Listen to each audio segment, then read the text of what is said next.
Okay so हम लोग check कर लेते हैं लाइव आ चुके हैं या बाकी है। Okay so hello students and welcome back to our channel Vigyan institute. हम आ चुके हैं अपने एक और नए वीडियो के साथ और इस वीडियो में हम अपने वन शॉट रिवीजन सीरीज को कंटिन्यू करने वाले हैं। इसके पहले आप लोगों ने ऑलरेडी इंग्लिश के वन शॉट रिवीजन्स देखे होंगे, चैप्टर्स के भी, इवन हमारे ग्रामर के भी, 1 मार्क ग्रामर का टॉपिक, 2 मार्क ग्रामर का टॉपिक, और इवन आप लोगों ने साइंस का महा रिवीजन भी देखा होगा जिसके अंदर हम लोगों ने बहुत सी चीजें जो है कवर की है। सो होप सो आप ने ऑलरेडी हमें सब्सक्राइब करके रखा है जिसके थ्रू आपको हर चीज की अपडेट मिलती रहे, बिकॉज हम एसएससी बोर्ड को लेके बहुत ज्यादा सीरियस है और हमारा इस बार का टारगेट है कि ज्यादा से ज्यादा बच्चे लोगों को 95 एंड अबव परसेंटेज है, इसलिए हम इतना ज्यादा जो है मेहनत कर रहे हैं। ओके सो आज जो है मैं अपने हमने जो ये सीरीज स्टार्ट किया था वन शॉट वीडियो का, जिसके अंदर हम एक एक करके इंग्लिश के सारे वीडियोस को वन शॉट में कंप्लीट कर रहे हैं, यानी मैं कम से कम टाइम में in depth explanation, word to word explanation ये ट्राई कर रहा हूं कि एकदम कम से कम टाइम में हो जाए कंप्लीट। वो आज अगेन हम कंटिन्यू कर रहे हैं अपने न्यू चैप्टर के साथ। और आज हमारा जो न्यू चैप्टर है हमारे सामने, वो हमारा जो चैप्टर है उसका नाम है, मैं आपके सामने दिख रहा होगा आप लोगों को, वो चैप्टर का नाम है connecting the dots. So students, आप लोगों ने ये चैप्टर जो है पहले भी पढ़ा होगा, बट स्टिल बहुत से लोगों को ये चैप्टर समझने में इतना मतलब आसान नहीं होता, कुछ डिफिकल्टीज आती है। और उसका मेजर रीजन क्या है? बिकॉज आप इस चैप्टर को एक चैप्टर के जैसे पढ़ते हैं। सबसे पहली चीज, ये एकमात्र आपके टेक्स्ट बुक है, नॉट एकमात्र, एक और ऐसा चैप्टर है जो मैं नेक्स्ट वीडियो में बताऊंगा, जिसका मैंने जिक्र कनेक्टिंग द डॉट्स चैप्टर में किया है, मतलब वहां पे मैं रेफरेंस हुआ है, कनेक्टिंग द डॉट्स चैप्टर में मैंने उसका रेफरेंस दिया था। तो वो एक और चैप्टर है और ये एक चैप्टर है जो एक लेसन के पर्सपेक्टिव से आप नहीं पढ़ सकते हो। ये एक ऐसे चैप्टर है जिसको आपको फील करके पढ़ना पड़ेगा। इसलिए फील करके पढ़ना पड़ेगा बिकॉज ये कुछ ऐसे चैप्टर ना जो लाइफ लेसन्स देते, कुछ ऐसे लाइफ लेसन्स जो बहुत बड़े बड़े लोगों के जरिए हमें सीखने मिलता है। जैसे अगर आप लोग ध्यान दोगे, आप लोगों के सामने जो कनेक्टिंग द डॉट्स है, यहां पे एक नाम लिखा हुआ है, एक ऐसा नाम जिसके प्रोडक्ट तो आप सब लोग यूज करते हो, बट शायद ही किसी ने इनका नाम सुना होगा, और ये और कोई नहीं, ये है स्टीव जॉब्स। स्टीव जॉब्स ये वो पर्सन है जिन्होंने एप्पल कंपनी की शुरुआत की थी। एप्पल इनकॉर्पोरेशन कंपनी का नाम है। इस कंपनी की शुरुआत करने वाले और कोई नहीं, स्टीव जॉब्स है। अपने 2 को फाउंडर्स के साथ इन्होंने मिलकर ये कंपनी स्टार्ट की थी। उसमें से एक को फाउंडर का नाम हमारे चैप्टर में है, बट उनमें से एक मतलब जो 3 जन थे ये लोग मिलकर स्टार्ट किए थे, जिनमें से 2 जन का नाम हमको पता है, बट चैप्टर में ना एक को फाउंडर का नाम नहीं। और वो मैं आपसे रिक्वेस्ट कर रहा हूं कि आप पता करो और कमेंट सेक्शन में डालो कि वो कौन है जो कि तीसरा इनका को फाउंडर था। ओके सो दूसरा को फाउंडर मैं अभी बता दूंगा, स्टीव वॉजनिक, उनका नाम वॉज करके आएगा हमारे चैप्टर में। Okay so connecting the dots एक ऐसा चैप्टर है जिसके अंदर स्टीव जॉब्स की लाइफ के बारे में बताया। स्टीव जॉब्स ने अपने लाइफ के बारे में 3 स्टोरीज बताई है, और वो 3 स्टोरीज में किस तरह से उन्होंने अपने लाइफ को कनेक्ट किए, किस तरह से वो लाइफ में चले हैं, इन सारी चीजों से रिलेटेड उन्होंने डिस्कस किया है। ओके अब हम आ जा रहे हैं डायरेक्ट अपने वर्ड टू वर्ड एक्सप्लेनेशन के ऊपर आ रहे हैं। Steve jobs was an American entrepreneur. Entrepreneur का मतलब क्या होता है? देखो, एक बिजनेसमैन और एक एंटरप्रेन्योर में बहुत फर्क होता है। अब तो आप लोगों को शायद एंटरप्रेन्योर का मतलब पता होगा, बिकॉज आप सभी लोग शार्क टैंक जैसी चीजों को देख रहे हैं। तो शार्क टैंक में जो लोग आते हैं वो होते हैं एंटरप्रेन्योर। एंटरप्रेन्योर का मतलब कुछ इनोवेटिव करना, कुछ ना कुछ बिजनेस लाना, बट वो बिजनेस में इनोवेटिव आइडियाज लाना, वो होते हैं एंटरप्रेन्योर्स। बिजनेस मैग्नेट एक बहुत ही बड़े बिजनेस मैग्नेट थे, ये बहुत बड़ा इनका बिजनेस, मतलब बोलते हैं ना कि एक बिजनेस में एक उपलब्धि, एक मुकाम हासिल करना। इन्वेंटर, एक इन्वेंटर थे, एक इंडस्ट्रियल डिजाइनर थे। इन्होंने पूरा का पूरा एक इंडस्ट्री डिजाइन करके दे दी है। जो मोबाइल फोन्स आप यूज करते हो, अगर एक टाइम पे इन्होंने वो चीजों को, इवन मैक जो कंप्यूटर हमारे सामने है, ये सारी चीजें कहीं ना कहीं काफी हद तक इन द्वारा शुरुआत की गई चीज है। ओके यानी जो हम आज पीसी वगैरह यूज करते हैं। He was the chairman, chief executive officer, इसको सीईओ भी कहते हैं, चीफ एग्जीक्यूटिव ऑफिसर को, cofounder of Apple Inc. Inc का मतलब यहाँ पे इनकॉर्पोरेशन है। He is widely recognised as one of the pioneers. Pioneer का मतलब होता है जब कोई इंसान किसी चीज को पहली बार शुरुआत करता है। आपके सामने मैं एक एग्जांपल रखता हूं। आप सभी लोग को अगर मैं अभी पूछूंगा ना कि आप सुबह सुबह उठते हैं और जो ब्रश पे एक चीज लगाते हैं, वो ब्रश पे जो चीज होती है, बहुत लोग यहाँ पे बोलेंगे कॉलगेट लगाते हैं। सर गलत, आप टूथपेस्ट लगाते हो। आप कॉलगेट नहीं लगाते, कॉलगेट एक कंपनी का नाम है। आपके दिमाग में वो कॉलगेट क्यों भर गया? बिकॉज कहीं ना कहीं टूथपेस्ट इंडस्ट्री में वो पायनियर्स में से एक है जिन्होंने अपनी एक ऐसी पहचान बना ली है जिसकी वजह से आज उनका नाम जो है हमारे मन में जो है छप चुका है। ओके, अब आता हूं मैं एक और एग्जांपल आपके सामने रखता हूं कि एक जब हमें पानी पीना होता है ना, तो हम किसी, अगर मान लो किसी अपने फ्रेंड को या किसी को भी बोल रहे हैं, हम उसे कहते हैं बिस्लरी लेके आ। अरे बिस्लरी मंगाते हो आप और फिर किनले की बोतल से पानी पीते हो। तो बिस्लरी कोई पानी नहीं है, बिस्लरी आप जो मंगाते हो वो एक मिनरल वाटर है। बिस्लरी एक कंपनी का नाम है, किनले एक कंपनी का नाम है। सो ये चीज को आपको ध्यान देना है। ओके, ठीक है। सो यहां पे आ जाते हैं हम। He is widely recognised as one of the pioneer of the micro computer revolution in 1970s and 1980। Revolution लाना मतलब एक बदलाव लाना, एक नया दौर लाना, एक नया चेंज लाना, उसे रेवोल्यूशन कहा जा रहा है। और माइक्रो कंप्यूटर यानी जो कंप्यूटर हमारे सामने उसको इन्होंने शुरुआत की है। ओके, सो अब आ जाते हैं हम इनके डायरेक्टली चैप्टर के ऊपर। ये तो इनका छोटा सा इंट्रोडक्शन था, अब हम फटाफट करेंगे बिकॉज हमको कम से कम टाइम में पूरा कंप्लीट करना है। Today I want to tell you 3 stories from my life. आज मुझे आप लोगों के सामने अपनी जिंदगी की 3 स्टोरीज रखनी है। दैट्स इट, सिर्फ और सिर्फ 3 stories, just 3 stories. The first story is about connecting the dots, और जो मेरी पहली स्टोरी है वो है मेरी कनेक्टिंग द डॉट्स। अच्छा स्टूडेंट्स, आप लोग सोचते रहोगे सर इधर उधर क्या देख रहे हो, तो दोनों तरफ लाइव चैट खुला हुआ है, मैं देख रहा हूं कि किसके कुछ अगर मैसेज आएंगे तो मैं उनके डाउट सॉल्व कर सकूं। Okay, so the first story is about connecting the dots. मेरी जो सबसे पहली स्टोरी है वो है कनेक्टिंग द डॉट्स की। मैं आपको ना कनेक्टिंग द डॉट्स का मीनिंग ना एकदम एंड में बताऊंगा, क्यों उसको एंड में, मैं लास्ट में आपको उसका रीजन भी दे दूंगा। I dropped out of Reed College after the first 6 months, but then stayed around as a drop-in for another 18 months before I really quit. देखो यहाँ पे जो स्टीव जॉब्स है वो क्या कह रहे हैं कि मैंने कॉलेज छोड़ दिया था, कॉलेज छोड़ दिया था, डिसकंटिन्यू कर दिया था। कब? रीड, और वो कौन सा कॉलेज था? Read college. रीड कॉलेज जो है जिस कॉलेज से पढ़ाई कर रहे थे उस कॉलेज से, यस रोनाल्ड वेन, करेक्ट सृष्टि, आपने सही जवाब दिया है। So I dropped out of Reed College after the first 6 months, यानी जब पहले 6 महीने मैंने जो है अपने कॉलेज के अटेंड किए थे, उसके बाद ही मैंने कॉलेज छोड़ दिया था। लेकिन कॉलेज छोड़ने के बाद भी अगले 18 महीनों तक मैं एज अ ड्रॉप इन का मतलब है विजिटर, एक विजिटर बन के मैं वहीं था, मतलब उसी कैंपस एरिया में था, जिससे कि मैं जो चीजें चाहता हूं सीखना वो मैं सीख सकूं। Okay, before I really quit, इससे पहले कि मैं पूरी तरह से अपनी चीजों पे हार मानता।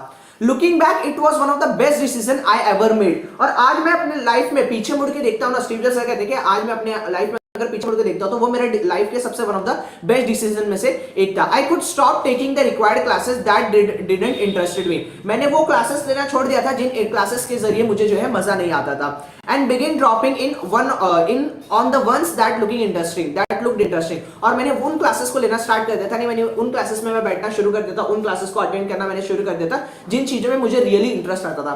तो यहाँ पे राइटर ये कहना चाहते हैं, अपने स्टीव जॉब्स ये कहना चाहते हैं कि जिन चीजों में इंटरेस्ट नहीं आ रहा था, जो चीजें उन्हें समझ में नहीं आ रही थी, तो उन्होंने वो चीजें छोड़ दी और फिर उन्होंने उन चीजों के ऊपर फोकस किया जिन चीजों में वो बेस्ट कर सकते हैं। ओके, आगे क्या कहते हैं? I didn't have a dorm room, so I slept on the floor in friend's room. I returned Coke bottles for the 5-cent deposit to buy food with, and I would walk 7 miles across town every Sunday night to get one meal a week at the Hare Krishna temple. देखो हरे Krishna temple, आप सभी लोगों को पता होगा कि ये पूरे वर्ल्ड में ये टेम्पल जो है बहुत ज्यादा फेमस है, हर जगह पे इस्कॉन टेम्पल के भी नाम से जाना जाता है ये।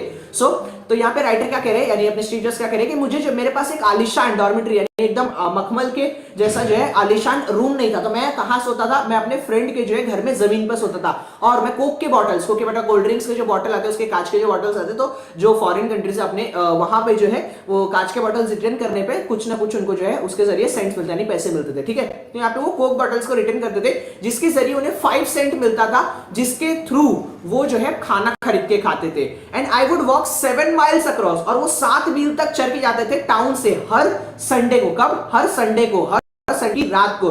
क्यों जाते थे हर संडे की रात को? ताकि उन्हें जो है एक अच्छा मील मिल सके हरे रामा हरे कृष्ण टेम्पल, इस्कॉन टेम्पल में अच्छा खाना मिल सके एक वक्त का, हफ्ते में एक बार, इसलिए जो है वो इतना दूर चल के जाते थे। ओके, I loved it, और उन्हें वो चीज बहुत ज्यादा पसंद आती थी। And much of what I stumbled into the following, my curiosity and intuition, and turned out to be priceless later on. और जैसे जैसे मैं चीजों में आगे बढ़ते गया, मेरी क्यूरियोसिटी, चीजों की जानने की चाह और चीजों में कुछ नया सीखना, कुछ जानना, इन सब चीजों में मेरी क्यूरियोसिटी जो है और ज्यादा जो है बढ़ने लगी। ओके, और वो चीजों से रिलेटेड यहाँ पे इन्होंने एक एग्जांपल दिया है कि इस one example, read college offered perhaps the best calligraphy instructions in the country. यहाँ पे जो जिन चीजों से रिलेटेड क्यूरियोसिटी की चीज से रिलेटेड इन्होंने एक एग्जांपल दिया है। स्टूडेंट्स मैं बहुत फास्ट बोल रहा हूं, इसलिए फास्ट बोल रहा हूं बिकॉज़ मेरे को कम टाइम में पूरा का पूरा चैप्टर कवर करना है। ओके, होप्स आपको समझ में आ रहा होगा, ताकि आपको ना वीडियो को 2x 3x पे करके ना देखना पड़े। ठीक है, चलो तो यहाँ पे एक एग्जांपल है, बोल रहे हैं कि read college offered perhaps the best calligraphy instruction in the world, यानी जो रीड कॉलेज है जिसमें जिस कॉलेज से इन्होंने ड्रॉप आउट लिया था, उसी कॉलेज में कैलीग्राफी की one of the best instruction दी जाती थी, यानी वो कंट्री का one of the best college माना जाता था कैलीग्राफी सीखने के लिए। Because I had to take a calligraphy class, I learned about serif and sans serif typefaces, about what makes typography great. Because जो है इन्हें कैलीग्राफी सीखना था, तो इन्होंने जो है सेरिफ और sans serif कुछ टाइपफेसेस यानी लेटर के फॉन्ट्स है, स्टाइल्स है, इन्होंने ये चीजें सीखना चालू की ताकि इन्हें ये पता चल जाए कि टाइपोग्राफी यानी जो प्रिंटेड मैटर है उसका अपीयरेंस कितना अच्छा और कितना ग्रेट दिख सकता है, यानी किसी चीज को कितना हम अच्छा बना सकते हैं वो हमें तभी पता चलता है जब हमें उस चीज के बारे में नॉलेज होती है। ओके, ठीक है, चलो आगे चलते हैं। 10 years later when we were designing the first Macintosh computer, so students यहां पे मैं आपके सामने एक चीज रखना चाहूंगा, ये जो आपके सामने आया ना मैकिंटॉश, ये मैकिंटॉश और कुछ नहीं, ये देखो यहां पे दिया हुआ है मैक, और ये मैक और कुछ नहीं, आप लोग जो मैकबुक यूज करते हो ना, मैकबुक जो यूज होता है, आप लोग तो सब लोग तो नहीं यूज करते, बट जो भी यूज करते हैं उनके लिए ये है। तो मैकिंटॉश मतलब ये जो पूरा नाम है इसका, जो मैकबुक आप लोग यूज करते हैं ना उसी का फुल नेम है मैकिंटॉश कंप्यूटर्स। ठीक है, सो यहां पे आगे चलते हैं फिर। It all came back to me and we designed it all into the Mac. देखो राइटर क्या कह रहे हैं कि जो चीजें मैंने उस रीड कॉलेज में कैलीग्राफी क्लासेस सीखते सीखते सीखी थी, मतलब कैलीग्राफी करते करते जो चीजें मैंने सीखी थी वो 10 साल बाद, जब क्लास इन्होंने ली थी तब से लेके 10 साल बाद जब वो फर्स्ट कंप्यूटर बनाते थे, फर्स्ट मैकिंटॉश कंप्यूटर बनाए थे, तो वो सारी नॉलेज उनकी वहां पे काम में, और उन्होंने वो सारा डिजाइन, सारा नॉलेज, वो सब चीजें जो है उस मैक को बनाने में जो है, उस मैक को बनाने में जो है डाला। If I had never dropped in on that course in college, the Mac would have never had multiple typefaces or for that matter even proportionally spaced fonts। और राइटर क्या कह रहे हैं कि अगर मैंने उस समय पे वो टाइम नहीं बिताया होता ना, मैं ड्रॉप आउट होने के बाद भी अगर मैंने उन 18 मंथ्स में मैं वहां पे ड्रॉप इन नहीं रहा रहता, तो मैं शायद कभी इतने सारे मैक में टाइपफेसेस डाल नहीं पाता, और शायद इतने स्पेस्ड फॉन्ट्स जो है आज वो इस समय पे होते ही, यानी आज मैक का जो भी सक्सेस है, जो भी चीजें हैं, वो काफी हद तक उन 18 मंथ्स की वजह से है। ओके, चलो आगे चलते हैं। And since Windows just copied Mac, it likely no personal computer would have them. और यहाँ पे राइटर कह रहे हैं कि विंडोज ने भी कॉपी किया था मैक को, इसी वजह से विंडोज के पास उनका खुद का कोई कंप्यूटर नहीं था, उन्होंने कहीं ना कहीं काफी हद तक जो है विंडोज ने पूरी तरह से मैक को ही कॉपी किया था। ऐसा मैं नहीं कह रहा हूं, ऐसा स्टीव जॉब्स ने अपने इसमें कहा है। ठीक है, of course it was impossible to connect the dots looking forward when I was in college, but it was very clear looking backward the 10 years later। देखो ऑब्वियस ही बात है, हम प्रेजेंट में रह के फ्यूचर प्रिडिक्ट करके हम आगे नहीं बढ़ सकते हैं, यानी फॉरवर्ड यहां पे जो बात हो रही है, यहां पे वो क्या कहना चाहते हैं कि हम आगे देख के, फॉरवर्ड में देख के, आगे इसका सोच के हम अभी डॉट्स को यानी अपनी चीजों को अभी नहीं कनेक्ट कर सकते। लेकिन राइटर ये कह रहे हैं कि जब मैं कॉलेज में था तब मैंने नहीं सोचा था कि मैं आज कैलीग्राफी सीख रहा हूं, आज से 10 साल बाद जो है मैं मैकबुक जैसी चीजें बनाऊंगा और उसमें मैं कैलीग्राफी यूज करूंगा। नहीं, वो चीज उन्होंने उस साल नहीं सीखी थी, but it was very clear looking backward 10 years लेकर। लेकिन आज 10 साल बाद, जब मैं आज 10 साल बाद अपने उन 10 साल पीछे के समय को देखता हूं ना, तो मुझे समझ में आता है कि हाँ, मैं अपने डॉट्स को कनेक्ट कर सकता हूं, यानी मेरी हर मेहनत जो है कामयाब हुई है, मेरी वो हर मेहनत जो मैंने उतनी शुरुआत में की थी वो सारी चीजें जो है सफल हुई है। ओके, चलो आगे चलते हैं। आगे भी वही चीजें इन्होंने बताई है कि you can not connect dots looking forward, you can only connect them looking backward, यानी आप फ्यूचर को सोच के डॉट्स को कनेक्ट नहीं कर सकते, यानी अपनी लाइफ जो बोलते हैं ना, लाइफ जोड़ना, लाइफ पॉइंट बाय पॉइंट ऐसे जुड़ती है, तो आप फ्यूचर का सोच के और प्रेजेंट में रह के फ्यूचर को नहीं देख सकते हो, और वो इम्पॉसिबल है। आप तभी कर सकते हो वो चीज लुकिंग बैकवर्ड, यानी पास्ट को देखते हो। ठीक है, so you have to trust that the dots will somehow connect in your future. यहाँ पे इस लाइन का मतलब क्या है? इस लाइन का मतलब ये ना कि आपको अपने प्रेजेंट एक्टिविटीज पे फोकस करना पड़ेगा और उस पे कॉन्सेंट्रेट करके उसके ऊपर ट्रस्ट रखना पड़ेगा कि आज जो आप कर रहे हो, कल चल के कुछ ना कुछ तो उसका फल मिलेगा ही मिलेगा। आप ये नहीं बोल सकते कि कल मुझे चल के इस चीज का यही फल मिलेगा, आप ये नहीं बोल सकते हो। आप सिर्फ और सिर्फ एक मेहनत कर सकते हो, आप ट्रस्ट कर सकते हो अपनी चीजों के ऊपर कि कभी ना कुछ होगा, और एट द एंड सारे डॉट्स यानी सारी चीजें अपने आप ही कनेक्ट हो जाती है। ठीक है, ठीक है, तो और आपको क्या चाहिए इन चीजों को करने के लिए? You have to trust in something, कुछ चीजों के ऊपर आपको भरोसा करना पड़ेगा। और वो कुछ चीजें क्या है? अगर आपको अपनी प्रेजेंट एक्टिविटीज अच्छी तरह से करनी है तो आपको कुछ चीजों के ऊपर भरोसा रखना पड़ेगा। और वो कुछ चीजें क्या गई है यहाँ पे? आपके गट मतलब आपकी हिम्मत, आपका करेज, उसके ऊपर आपको जो है ध्यान रखना पड़ेगा। मतलब आपको विश्वास रखना पड़ेगा, आपकी हिम्मत, आपकी डेस्टिनी, आपका लाइफ, आपका कर्मा, व्हाटएवर, यानी इन सभी चीजों के ऊपर आपको अपने ऊपर और साथ साथ अपनी चीजों के ऊपर, आपके भरोसे के ऊपर, आपकी मेहनत के ऊपर आपको खुद भरोसा रखना पड़ेगा। बिकॉज अगर आप ही अपने आप पे भरोसा नहीं रखोगे तो दूसरा क्या ही आप पे भरोसा करे। ठीक है, This approach has never let me down and it has made all differences in my life. और राइटर ये कह रहे हैं कि ये जो अप्रोच मैंने जो हमेशा से फॉलो किया है, हमेशा ऑप्टिमिस्टिक रहने का, ये अप्रोच ने मुझे कभी भी लाइफ में फेल नहीं किया और मैं हमेशा जो है आज आगे बढ़ता रहा हूं और आज वो डिफरेंस मुझे दिखाई देता है। ओके, ठीक है, चलो आ जाओ नेक्स्ट। तो यहां पे जो है कनेक्टिंग डॉट्स, इस तरह से आपको पता चले कि क्यों राइटर ने अपनी फर्स्ट स्टोरी का नाम कनेक्टिंग डॉट्स रखा है। अगर आपको ये चीज समझ में आई तो चैट सेक्शन में यस यस डाल दो, थोड़ा मेरे को भी पता चले कि सब लोग लाइव में बैठे हुए हैं और जागे ही हैं। ओके, चलो तो यस डाल दो, मैं आगे चलता हूं। My second story love and loss, writer की जो सेकंड स्टोरी है ना वो उनके लव और लॉस के बारे में। अब यहाँ पे लव और लॉस सुन के बहुत लोग को बहुत ज्यादा खुशी हो गई होगी। तो यहाँ पे जो है लव और लॉस यानी किस तरह से वो बताया गया है, राइटर ने जो बताया है वो हम यहाँ पे देखते हैं। सो राइटर की यहाँ पे उन चीजों से रिलेटेड बात हो रही है और कुछ चीजें उन्होंने हासिल की जिंदगी में, यानी जो वो चाहते थे हमेशा से करना। यहाँ पे लव का मतलब है जो चीजों को हमेशा से प्यार करते थे, जिन चीजों को करने का जो हमेशा से उन्हें पसंद था वो चीजें, और क्या क्या चीजें उन्होंने खोई, उन चीजें, इन दो चीजों के ऊपर जो है राइटर बात करने वाले हैं। ओके, चलो। I found what I love to do in early in life, यानी राइटर क्या कह रहे हैं कि मुझे क्या पसंद था करना वो मैंने अपने लाइफ के बहुत ही अर्ली स्टेज में जो है जान ली और पा ली कि मुझे क्या लाइफ में करना है। ये मेरे को अपने लाइफ के बहुत ही अर्ली स्टेज में पता चल गई। स्टीव वॉजनिक, जो मैंने आपको शुरुआत में एक क्वेश्चन पूछा था जिसका कि मेरे को जवाब दो कि कौन से 3 लोग थे को फाउंडर्स जिन्होंने जो है ये एप्पल इनकॉर्पोरेशन को बनाया था। तो उनमें से एक थे स्टीव जॉब्स खुद, दूसरे थे स्टीव वॉजनिक और तीसरे का नाम जो है सृष्टि सैनी ने चैट बॉक्स में डाला था, ये उनका नाम है रोनाल्ड वेन। तो ये 3 जन थे को फाउंडर्स, लेकिन ज्यादातर इन 2 जन का नाम लिया जाए स्टीव वॉजनिक और अपना स्टीव जॉब्स, इसलिए बिकॉज इन्होंने ये बोलते हैं ना कि एक प्राइमरी मेंबर्स होते हैं जो हर वक्त हर चीजों में खड़े होते हैं, बट अगेन को फाउंडर होता है, वो शुरुआत में है। ठीक है, and I started Apple when I was 20। Writer क्या कह रहे हैं कि मैंने जो है स्टीव वॉजनिक के साथ मिलकर एप्पल को कब स्टार्ट किया था? जब वो खुद 20 साल के थे। इन 10 years Apple had grown from just 2 of us in garage into a 2 billion company. और सिर्फ अगले 10 साल के अंदर एप्पल जो है कितना ग्रो हुआ? एप्पल इस हद तक ग्रो हुआ कि एक ऐसी कंपनी जो हम 2 जन ने मिलके गराज के अंदर शुरू की थी, आज वही कंपनी $2 बिलियन। $2 बिलियन बहुत होता है, जरा मेरे को रुपीस में बताओ तो 2 बिलियन कितना होता है? डॉलर तो ठीक है, डॉलर अभी करंट के हिसाब से मैं बोल रहा हूं 75-76 कंसीडर करेंगे, बट 2 बिलियन रुपीस में कितना होगा? जरा कमेंट में डालो, मैं भी तो देखो कितने लोगों को पता है। And then I got fired,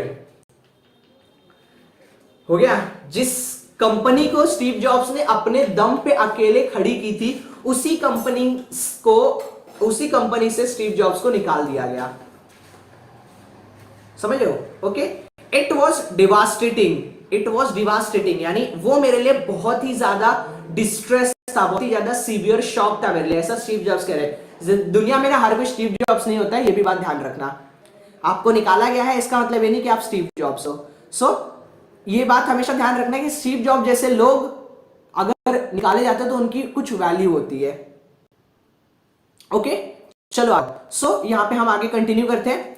but something slowly began to dawn on me, यानी कुछ चीजें ऐसी थी जो धीरे धीरे मुझे जो है समझ में आने लगी। डॉन ऑन मी यानी बिकेम टू क्लियर, यानी मुझे समझ में आने लगी। और वो कुछ चीजें क्या है, वो राइटर को क्या समझ में आई कि I still love what I did, यानी मुझे उस कंपनी से भले निकाल दिया लेकिन मुझे वो चीज अभी भी उतनी ही पसंद है जितनी मुझे, मतलब उस कंपनी से रहते वक्त मुझे जितना वो काम करना पसंद था, टेक्नोलॉजी बनाना, ये सारी चीजें, वो मुझे जिस हद तक जब तक पसंद थी वही मुझे आज भी पसंद है। And so I decided to start over. इसीलिए राइटर ने क्या, मतलब अपने स्टीव जॉब्स ने क्या सोचा कि मैं जो है वापस से शुरू करूंगा, मैं हार नहीं मानूंगा। ओके तो ये चीज स्टीव जॉब्स ने जो है डिसाइड किया और स्टीव जॉब्स ने वापस से जो है शुरुआत की। क्या शुरुआत की? और स्टीव जॉब्स की लाइफ में ना एक बहुत ही यहाँ पे अभी एक लाइन वो कहने वाले हैं, वो एक लाइन कहने वाले हैं कि the heaviness of being successful was replaced by the lightness of being a beginner again. यानी लाइफ में मैंने जो सक्सेस हासिल की थी ना, एक सक्सेस थी मेरे लाइफ में कि मैं एक सक्सेसफुल इंसान बन चुका और मुझे उस कंपनी से निकालने के बाद, एप्पल कंपनी से निकालने के बाद मेरी जो वो सक्सेस थी ना, वो अगेन एक बिगिनर के रूप में स्टार्ट हुई।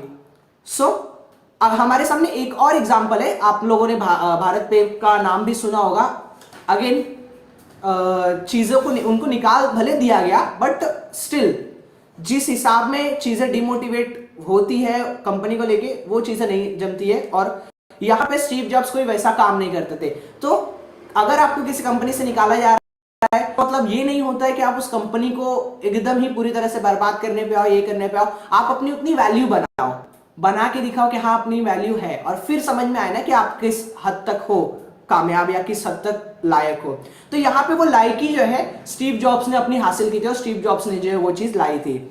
It freed me to enter one of the most creative period of my life. और राइटर क्या कह रहे हैं कि स्टीव जॉब्स ये कह रहे हैं कि जब मैं उसे उस कंपनी से निकाला गया तो वो अपने लाइफ के one of the most creative periods में से एक में थे, यानी जिसमें वो कुछ बहुत नया कर सकते थे।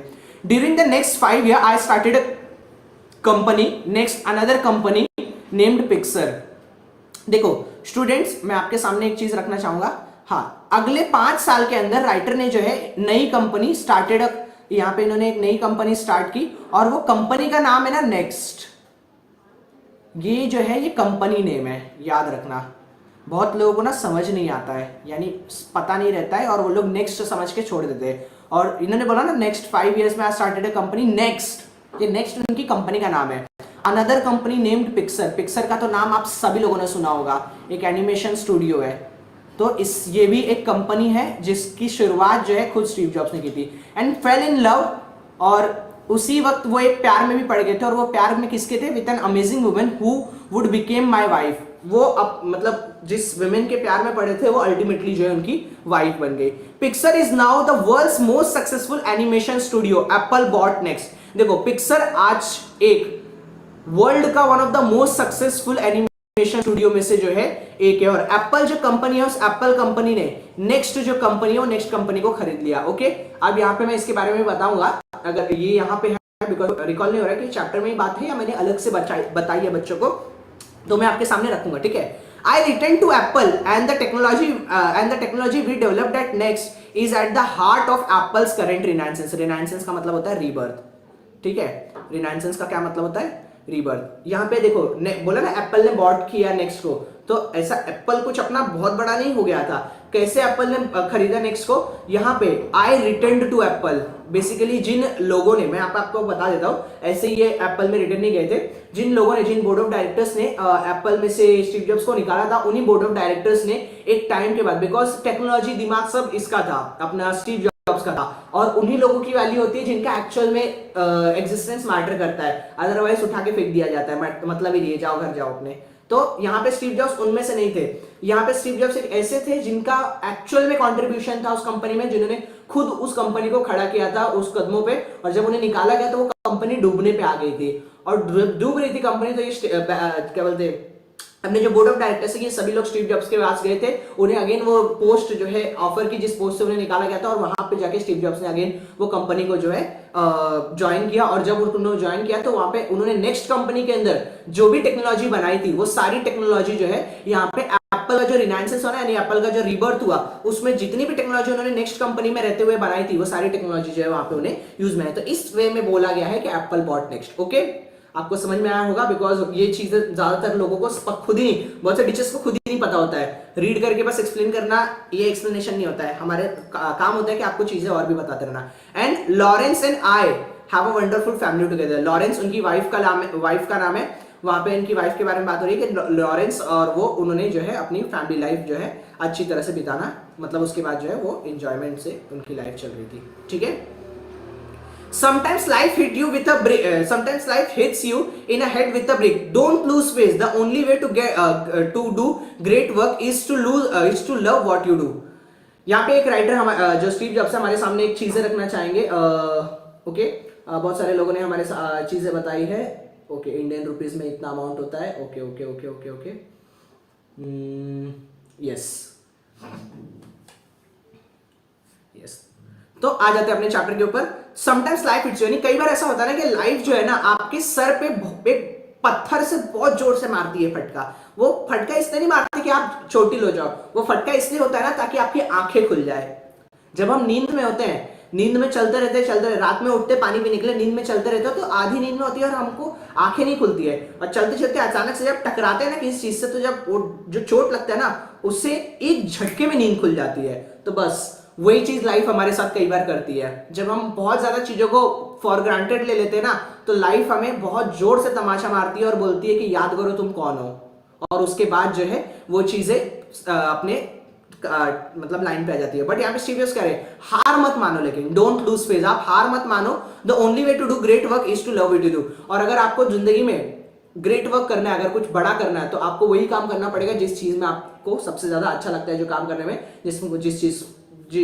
जो चीज आपको पसंद है। If you haven't found it yet keep looking, don't settle. और अगर अभी तक आपको वो चीज नहीं मिले कि आपको कौन सी ऐसी चीज है जिसमें सबसे ज्यादा मजा आता है, सबसे ज्यादा पसंदीदा आपका काम कौन सा है, तो स्टिल अभी भी ढूंढते रहो, रुको मत। ओके, तो ये थी राइटर की सेकंड स्टोरी जो उनके लव और लॉस के बारे में थी। लव इस तरह से कि उन्होंने लाइफ में सब जगह से निकाले जाने के बाद भी उन्होंने वही किया जो उन्हें पसंद थी। दूसरा लव ये कि उनकी जब उन्होंने निकाला गया वहां से, तो उनको एक लेडी मिली जिनका नाम है Lauren. At the end ultimately उनकी उनसे शादी हो गई। लॉस इस तरह से कि एक जिस कंपनी को उन्होंने इतना बड़ा बनाया था, उसी कंपनी से जो है निकाल दिया। बात अलग है, बाद में वही कंपनी उनके पास रोते गाते आई थी। ठीक है, आ जाओ थर्ड स्टोरी के ऊपर। तो यहाँ पे राइटर कह रहे हैं कि my third story is about death. बताओ, राइटर की तीसरी स्टोरी उनकी मौत के बारे में, यानी स्टीव जॉब्स की तीसरी स्टोरी उनके मौत के बारे में। आ जाओ देखते क्या कह रहे हैं वो। अबाउट अ ईयर अगो, यानी आज से 1 साल पहले, I was diagnosed with cancer. जब मुझे जो है कैंसर हो गया था, my doctor advise me to go home and get my affairs in order which is doctor's code to prepare to die. देखो, जैसे ही मुझे पता चला कि मुझे कैंसर है, तो डॉक्टर्स ने मुझे क्या कहा, डॉक्टर्स ने मुझे एडवाइस दिया कि मैं घर जाऊं और मेरे जो भी काम निपटे हुए मैं वो सारे काम निपटा लूं। एक तरह से डॉक्टर मुझे ये कह रहे हो, डॉक्टर का वो कोड है ये कहने का कि घर जाओ और मरने की तैयारी करो, prepare to die. I lived with that diagnosis all day. उस कैंसर के साथ मैं पूरी दिन रहता था। लेटर मतलब उस दिन रहा। Later that evening I had a biopsy. Biopsy मतलब एक टेस्ट होता है जिसके जरिए आपके बॉडी का एक मसल टिश्यू निकाल के वो लोग चेक करते हैं कि कितना ज्यादा आपकी जो कैंसर जो है कितना ज्यादा आपके अंदर फैल चुका है और वो सारी चीजें। तो उसी शाम को मेरा बायोप्सी भी हुआ था। It turned out to be a very rare form of pancreatic cancer that is curable with surgery. और जब वो चीजों को अच्छी तरह से जो एनालाइज किया गया, मेरा अच्छी तरह से एग्जामिन किया गया, तो डॉक्टर्स को पता चला कि मुझे जो है पैनक्रियाटिक कैंसर है। और वो पैनक्रियाटिक कैंसर क्यूरेबल है, यानी उसे ठीक किया जा सकता है। क्यूरेबल मतलब ठीक किया जा सकता है। और कैसे ठीक किया जा सकता है? With surgery. I had that surgery and I am fine now. और वो सर्जरी मैंने अपनी करवाई और आज एक पीरियड है कि मैं जो है एकदम ठीक हूं, मैं पूरी तरह से जो है फाइन हूं, पूरी तरह से अच्छा हूं। Okay, this was the closest I have ever been to death and I hope it's the closest I get for a few more decades। तो राइटर यही कह रहे हैं, यहाँ पे जस्ट एक थोड़ा सरकाज़म है कि ये पहली बार हुआ है मेरी जिंदगी में कि मैं मौत के इतनी ज्यादा करीब हूं, और मैं ये भी चाहता हूं कि अगले कुछ डेकेड्स तक, decades is equals to how many years, comment में बताओ।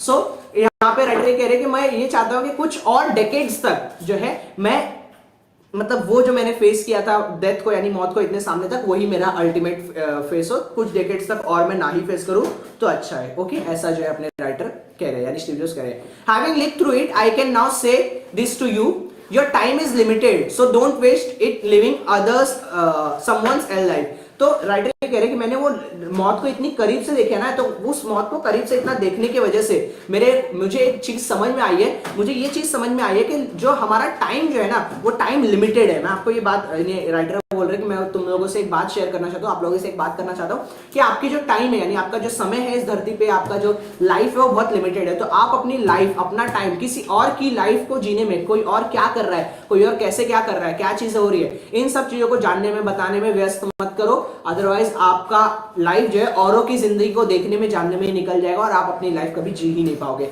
ऐसा जो है स्टीव जॉब्स कह रहे हैं। Don't be trapped bye dogma.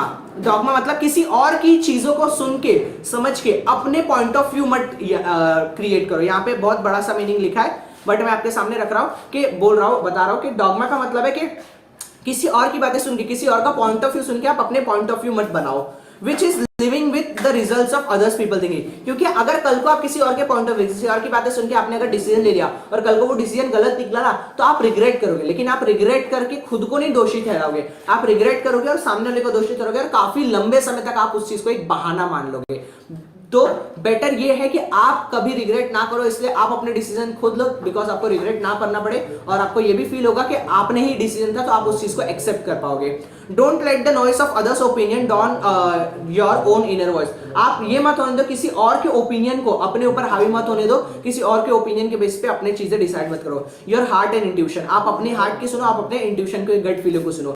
They somehow already know what you truly want to become। कहीं ना कहीं आपकी गट फीलिंग को, आपके हार्ट को ये पहले से पता है कि आपको जो है लाइफ में क्या बनना है, क्या करना है। When I was young, there was an amazing publication called the Whole Word Catalog. In the final issue, on the back cover, they put a photograph of an early morning country road। Writer ये कह रहे कि जब वो young थे, यानी जवान थे, तो उस समय पे उनके घर पे ना एक मैगजीन आता था, पब्लिश होता था, जिस मैगजीन का नाम है, पब्लिकेशन था, उसका नाम है the Whole Earth Catalog, the Whole Earth Catalog. और उसका फाइनल जब इशू हुआ था ना, वो पब्लिकेशन का जब फाइनल कॉपी आया था ना, यानी उसके बाद वो बंद होने वाली थी, तो फाइनल कॉपी आया था, तो उनके जो लास्ट पेज था, जो बैक का कवर पेज था, उसके लास्ट बैक कवर पेज पे एक फोटोग्राफ था। वो फोटोग्राफ ना एक अर्ली मॉर्निंग रोड का था, एक सुबह सुबह का फोटो था, जिस सुबह सुबह की मतलब एकदम बोलते ना सनराइज का फोटो था, और वो पूरा का पूरा रोड खाली था। बेसिकली वो रोड के जरिए राइटर क्या बताना चाहते हैं कि हर सुबह आपको एक नई शुरुआत करनी पड़ेगी।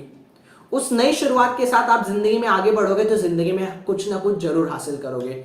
Beneath it were the words, और उसके ही नीचे यानी उस फोटोग्राफ के नीचे कुछ वर्ड्स लिखे थे। क्या लिखे थे? Stay hungry stay foolish. क्या लिखा था? स्टे हंग्री स्टे फुलिश, यानी पागलपन अपना कम मत होने दो और अपनी भूख को कभी कम मत होने दो। बिकॉज अगर आप सक्सेस की भूख में रहोगे तो आप जरूर हर वक्त मेहनत करोगे और कुछ हासिल करने की चाह रखोगे। और स्टे फुलिश, और दुनिया के हर बड़े इन्वेंशन फुलिश लोगों ने ही किए हैं। तो अगर आपको जिंदगी में कुछ बड़ा करना है तो आपको पागल बनना पड़ेगा, और वो पागल आप अपने काम के लिए बनोगे। It was their farewell message as they signed off. तो ये उस पब्लिकेशन का एक फेयरवेल मैसेज था, बिकॉज वो लोग जो है उसके बाद बंद करके जा रहे थे अपना publication. I have always wish that for my self, और मैंने हमेशा से ये ही लाइन अपने लिए सोची है। And now as you graduate to begin a new, I wish that for you. Stay hungry stay foolish. और बिकॉज आज आप लोग भी यहां से ग्रेजुएट होके जा रहे हैं, तो मैं आज आप लोग के लिए भी ये लाइन कह रहा हूं कि stay hungry stay foolish. So students, यहाँ पे एक लाइन आया है जो राइटर ने कहा है कि बिकॉज आज आप लोग ग्रेजुएट होके जा रहे हैं, तो मैं आप लोगों को भी ये लाइन कहना चाहूंगा। तो मैं अब आपके सामने ये चीज रखना चाहूंगा कि ये जो पूरा का पूरा ये जो लेसन था हमारे सामने, ये स्टीव जॉब्स की खुद की एक स्पीच है। ये स्टीव जॉब की खुद की एक स्पीच है जो वो एक फेयरवेल फंक्शन में दे रहे हैं। वो फेयरवेल फंक्शन जहां पे ग्रेजुएशन के जो स्टूडेंट्स होते हैं, ग्रेजुएट जो डिग्री कॉलेजेस के जो स्टूडेंट्स होते हैं, जब उनका ग्रेजुएशन का जो फेयरवेल होता है, उस फेयरवेल में जो है स्टीव जॉब्स ये स्पीच दे रहे हैं, जिसमें वो स्टूडेंट्स को मोटिवेट कर रहे हैं, बता रहे हैं कि किस तरह से जो है आप लाइफ में कुछ बड़ा अचीव कर सकते हो, कुछ बड़ा जो है कर सकते हो। Okay 0.1 okay.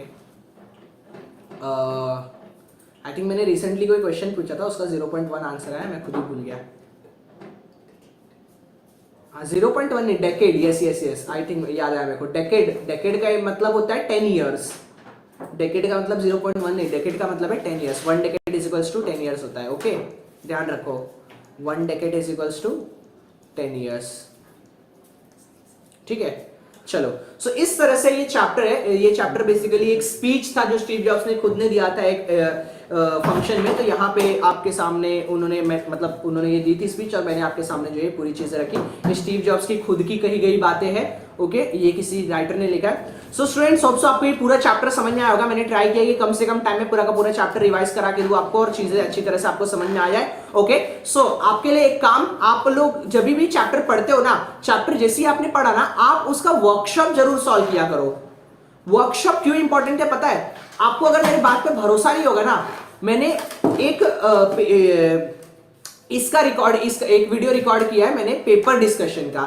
मैंने पेपर डिस्कशन का एक वीडियो रिकॉर्डिंग किया है। 2022 का वो पेपर है, जाओ वो डिस्कशन देखो। उसमें जो पैसेज आए हैं ना, वो जाके ना वो पैसेज को देखो। उस पैसेज के जो क्वेश्चन है, वो क्वेश्चन अगर आपको इस टेक्स्ट बुक के नहीं मिले ना, तो मेरा बात आप सोच के देखो, मतलब मैं ये बोल रहा हूं आपको कि वो जो चीजें हैं, जो क्वेश्चंस आए ना, अगर वो पैसेज वहां से आया है, मतलब वो चैप्टर जो है, वो चैप्टर अगर उस पर्टिकुलर जगह से है, अगर उस पर्टिकुलर लेसन का वो चैप्टर है, तो आपको वो चैप्टर का वर्कशॉप करना बहुत इंपॉर्टेंट है। क्यों इंपॉर्टेंट है? बिकॉज यहीं से क्वेश्चन बनते हैं और बहुत सारे क्वेश्चन बनते हैं और आप वही चीजें रॉन्ग करते हो। ओके ठीक है, तो यहां से मैं कुछ बता दे रहा हूं, कुछ टिक करा दे रहा हूं, ये चीजें प्रैक्टिस कर लेना। क्वेश्चन नंबर 1 प्रैक्टिस कर लेना, 2 की जरूरत नहीं है। क्वेश्चन नंबर एक सेकेंड, हाँ, क्वेश्चन नंबर 1 का ए प्रैक्टिस करना, बी छोड़ दो। क्वेश्चन नंबर 2 प्रैक्टिस करना, क्वेश्चन नंबर 3 प्रैक्टिस करना, 4 की जरूरत नहीं है, 5 की भी जरूरत नहीं है, 6 भी नॉट नेसेसरी। हाँ, क्वेश्चन नंबर 7 ए प्रैक्टिस करना, 7 बी प्रैक्टिस करना, क्वेश्चन नंबर 8 ए इंपॉर्टेंट है, 8 बी प्रैक्टिस करना है। नेक्स्ट 9 जरूरी नहीं है, 10 कर लेना, वैसे इतना भी इंपॉर्टेंट नहीं है बट स्टिल कर लेना। ओके, सो इस तरह से आपको ये वर्कशॉप भी अगर आप सॉल्व करते जाओगे ना, तो आपको हेल्प हो जाएगा। ठीक है, हेल्प इस तरह से होगा कि आपको जो एग्जाम्स में जो क्वेश्चंस आते हैं, वो अगर यहां से आए इस चैप्टर से, तो आपने ऑलरेडी उस चीज की प्रैक्टिस की है। ओके, सो स्टूडेंट्स, अगर आपको वीडियो पसंद आया हो तो जरूर जो है चैनल को सब्सक्राइब कर दो, अगर आप नहीं किया है तो, और जिन्होंने सब्सक्राइब करके रखा हुआ है तो आप लोग जो है अपने नोटिफिकेशन बेल आइकन्स को चालू कर दो, ताकि आपको जो है नोटिफिकेशन मिल सके। ओके, सो एक आज मैं आपके सामने एक बात रखना चाहूंगा कि अगर चाहिए आपको ज्ञान, तो जरूर सब्सक्राइब करें विज्ञान, बिकॉज यहां पे हम सिर्फ और सिर्फ टाइम पास करने नहीं आए हैं, हम आपके सामने जो है कंटेंट लेके आते हैं, ऐसा कंटेंट जो कंटेंट का आपको हेल्प हो। Okay, so share with your friends more and more. Okay, thank you so much, I will back to you soon.